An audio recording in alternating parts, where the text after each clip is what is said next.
Bonjour à tous et bienvenue dans Paris Podcast. Aujourd'hui, on va parler d'un sujet très simple mais très utile. Ta journée en français.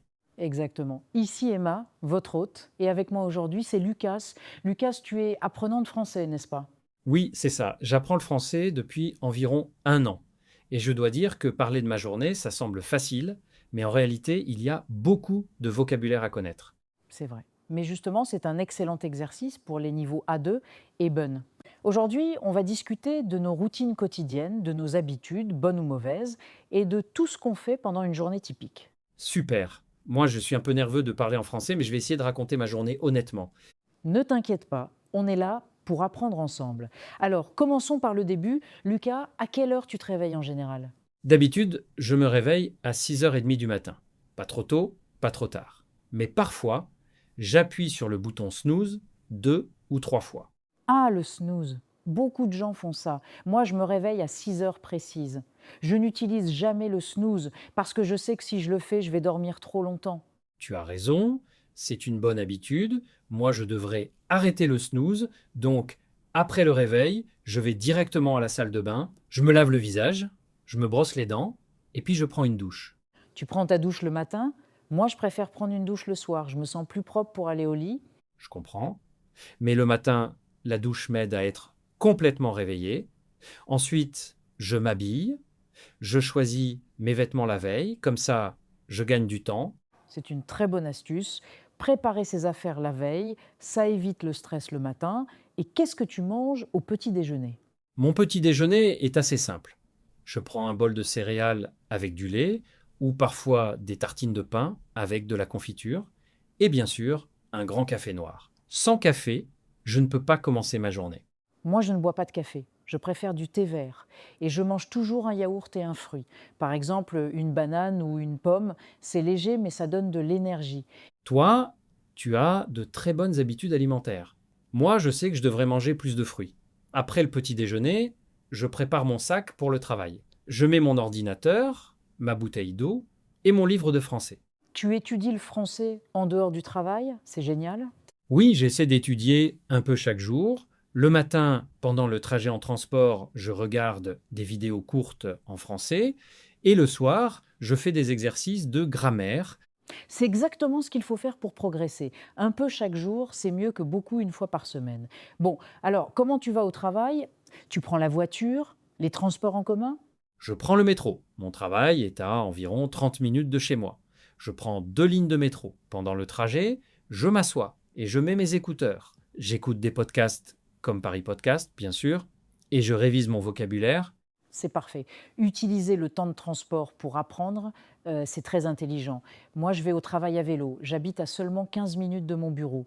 Le vélo, c'est bon pour la santé et pour l'environnement.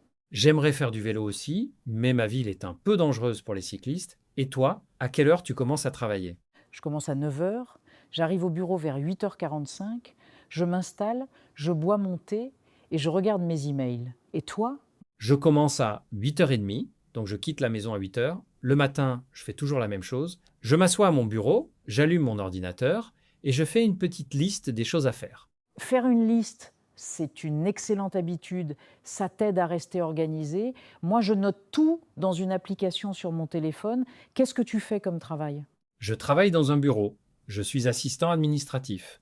Je réponds aux emails. Je classe des documents. Je prépare des réunions. Ce n'est pas très passionnant, mais c'est stable. Et toi, Emma? Moi, je suis professeur de français. J'enseigne à des adultes, principalement en ligne.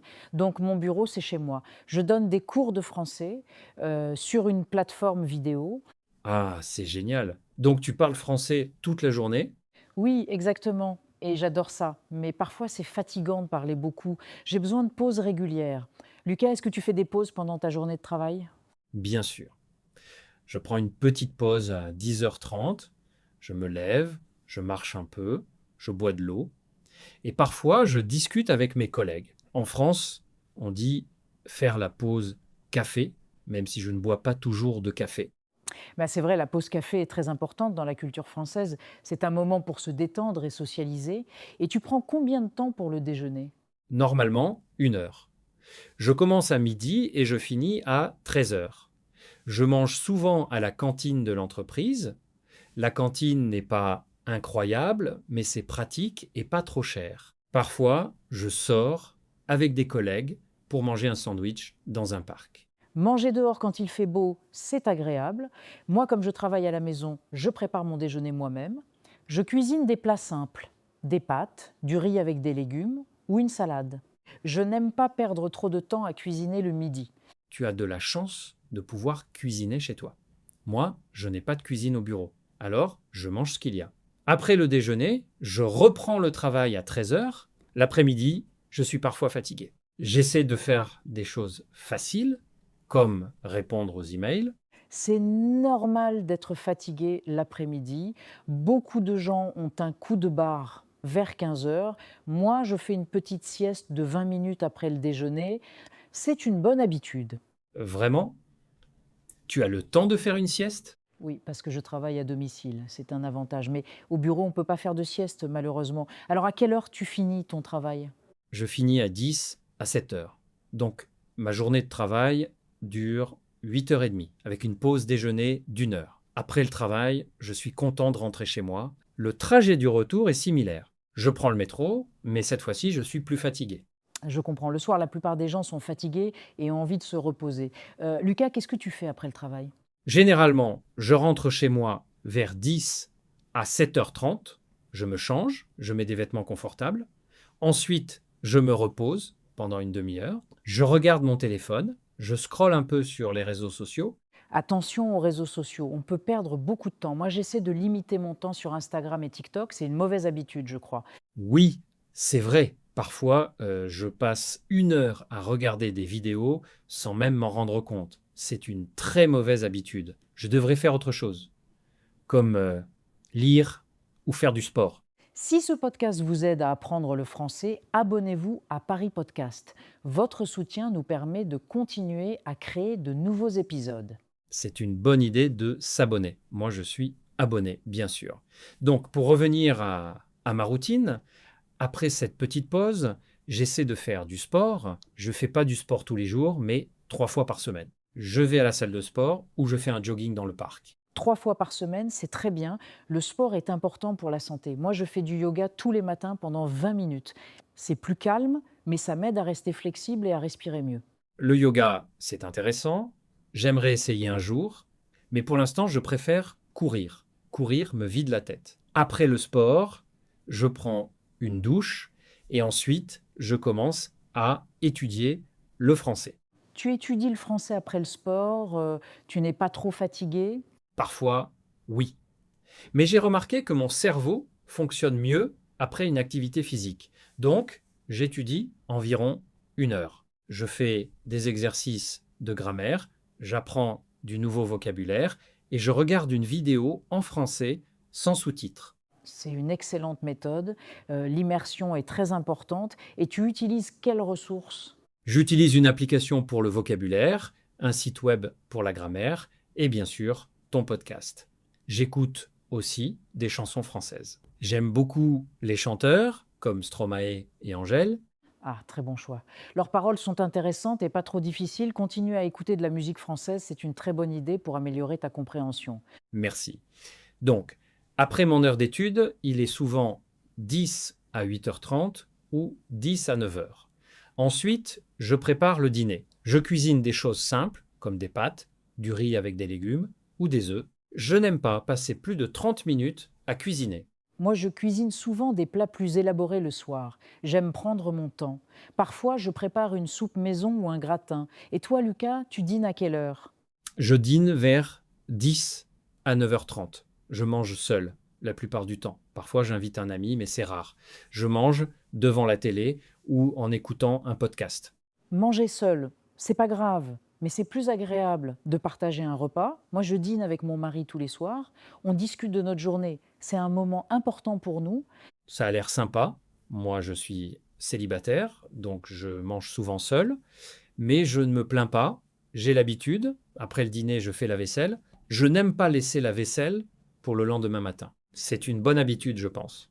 Ah, c'est très bien. Beaucoup de gens laissent la vaisselle dans l'évier. Toi, tu es organisé. Moi, je fais pareil. Je lave la vaisselle tout de suite après le repas. Ensuite, qu'est-ce que tu fais? Après la vaisselle, j'ai du temps libre. Je regarde une série sur Netflix, je lis un livre ou je discute avec des amis par message. Parfois, je joue à un jeu vidéo, mais j'essaie de ne pas passer trop de temps devant les écrans. C'est difficile de limiter le temps d'écran. Les téléphones et les ordinateurs sont très addictifs. Quelle est ta pire mauvaise habitude, Lucas? Ma pire mauvaise habitude, c'est de regarder mon téléphone juste avant de dormir. Je sais que c'est pas bon pour le sommeil, mais je le fais quand même. Je regarde les réseaux sociaux, je réponds à des messages et soudain, il est 23 heures. C'est une habitude très courante. La lumière bleue des écrans empêche de bien dormir. Moi, j'ai pris la bonne habitude de ne pas toucher à mon téléphone 1 heure avant d'aller au lit. À la place, je lis un livre. Ça m'aide à me détendre. Je devrais essayer ça.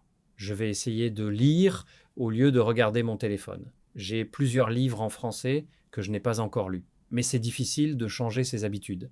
C'est difficile, mais pas impossible. Il faut commencer petit à petit. Par exemple, tu peux décider de ne pas utiliser ton téléphone pendant les 30 dernières minutes avant de dormir. Ensuite, tu augmentes progressivement. C'est un bon conseil.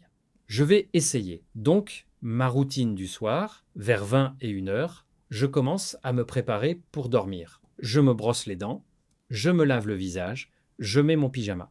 Ensuite, je lis un peu et je vais au lit vers 22 heures. 22 heures, c'est tôt. Moi, je me couche vers 23 heures. Je suis plutôt un oiseau de nuit. J'arrive pas à dormir très tôt. Mais je me réveille aussi plus tard que toi, à 6 heures. Et tu dors combien d'heures en moyenne? Environ 7 heures, c'est suffisant pour moi. Et toi? Je dors environ 8 heures, de 22 heures à 6h30. 8 heures, c'est parfait pour moi. Si je dors moins, je suis fatigué toute la journée. Le sommeil, c'est très important. Totalement d'accord. Sans un bon sommeil, on ne peut rien faire de bon. Maintenant, parlons un peu de la journée idéale. Si tu pouvais organiser ta journée parfaitement, à quoi ressemblerait-elle? Ma journée idéale. Je me réveillerai naturellement, sans réveil, vers 8 heures. Je prendrai un bon petit déjeuner avec des fruits frais, du pain au chocolat et un café. Ensuite, je ferai du sport, être 1 heure de jogging dans un parc. Après le sport, je travaillerai seulement 4 heures sur un projet intéressant. Pas de tâches ennuyeuses. Ça a l'air merveilleux. Et l'après-midi? L'après-midi, je déjeunerai avec des amis dans un bon restaurant. Ensuite, je consacrerai du temps à apprendre le français, mais de façon amusante, comme regarder un film ou parler avec un natif. L'après-midi, je me promènerai en ville, je ferai du shopping ou j'irai au musée. Le soir, je dînerai avec ma famille ou mes amis et on jouerai à des jeux de société. Ça ressemble à un week-end parfait, plus qu'à une journée de travail normale. Mais c'est bien de rêver. Et toi, dans la vraie vie, est-ce qu'il y a des changements que tu aimerais faire dans ta routine actuelle? Oui, plusieurs changements. D'abord, je veux arrêter de regarder mon téléphone avant de dormir. Ensuite, je veux cuisiner plus souvent au lieu d'acheter des plats préparés. Et je veux aussi étudier le français tous les jours, sans exception. Parfois, je suis fatigué et je saute une journée. Je ne devrais pas. Ce sont de très bons objectifs. Ils sont réalistes. Il ne faut pas essayer de tout changer en même temps. Choisis un objectif et concentre-toi dessus pendant 1 mois. Par exemple, pendant le premier mois, arrête le téléphone avant de dormir. Ensuite, quand c'est devenu une habitude, passe à la cuisine maison. C'est une bonne stratégie. Je vais commencer par le téléphone ce soir. Merci pour le conseil. Et toi, Emma, y a-t-il des changements que tu aimerais faire dans ta routine? Oui, je voudrais faire plus d'exercices physiques. Le yoga, c'est bien, mais je pense que j'ai besoin de cardio aussi. Je voudrais courir 2 fois par semaine, mais je n'aime pas courir. C'est un problème. Tu peux essayer d'autres sports, la natation par exemple, ou le vélo. Tu fais déjà du vélo pour aller au travail, non? Oui, c'est vrai. Mais le vélo, c'est pour me déplacer. C'est pas vraiment du sport intense. Tu as raison. Je devrais essayer la natation. C'est bon pour tout le corps. Merci, Lucas. Tu vois, on peut s'entraider pour améliorer nos routines. Exactement. C'est plus facile quand on parle de ses habitudes avec quelqu'un. On se sent obligé de changer. Si vous aimez apprendre le français avec nos conversations, soutenez Paris Podcast avec un abonnement. Merci pour votre aide et votre confiance. Oui, n'oubliez pas de vous abonner. Ça nous aide beaucoup. Alors Emma, pour finir, quel conseil donnerais-tu à quelqu'un qui veut apprendre à décrire sa journée en français? D'abord, apprenez le vocabulaire des actions quotidiennes, se réveiller, se laver, manger, travailler, etc. Ensuite, apprenez à dire l'heure, c'est essentiel. Enfin, entraînez-vous à raconter votre journée à voix haute, même si vous êtes seul. Enregistrez-vous et réécoutez-vous. C'est comme ça qu'on progresse.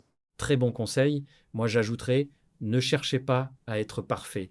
Faites des erreurs, c'est normal. L'important, c'est de communiquer. Et écoutez beaucoup de Français, comme Paris Podcast. Exactement. Et rappelez-vous que tout le monde a une routine. Même si votre vie semble banale, c'est intéressant pour quelqu'un qui apprend votre langue. Alors parlez de votre journée avec fierté. Merci Emma pour cette conversation. J'ai beaucoup appris sur mes propres habitudes et j'espère que les auditeurs ont aussi appris. Merci à toi, Lucas, tu t'es très bien exprimé. Et merci à tous ceux qui écoutent. On se retrouve dans le prochain épisode de Paris Podcast. À bientôt, tout le monde. Et n'oubliez pas de parler de votre journée en français. Salut.